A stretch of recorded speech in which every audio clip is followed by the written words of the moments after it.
Ray Hart, Inspector, San Francisco Open Government. I want to make a couple suggestions on the formulation of the letter.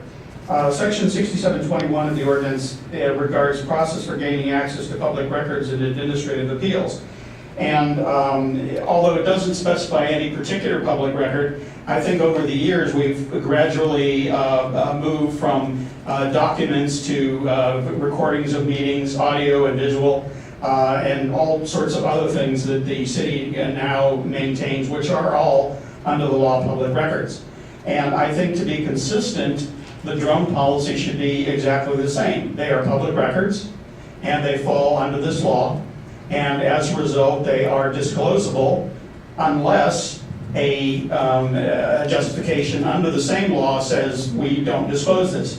One example you've used so far, public park. The Parks Department decides they want to do a drone fly over and take pictures. They put up signs saying that's what they're going to do. But some poor joke who doesn't read or doesn't care or whatever goes into the park and in the drone flight is caught smoking a bong, which, unless he has a medical marijuana card, is illegal. Now, is that disclosable? Well, it's a picture of somebody committing a crime. If it's investigated, if the police come and arrest him, now it's part of a criminal investigation and so forth. So I think you follow my logic. Consider it just as you would any other public record, a meeting recording, or anything else, and then basically follow the same rules as you currently do. The second part of that section is 6721.1, policy regarding use and purchase of computers, and it says, in the policy, it is the policy of the City and County of San Francisco to utilize computer technology in order to reduce the cost of that public records management, including the cost of collecting, maintaining, and disclosing records subject to disclosure to members of the public under this section.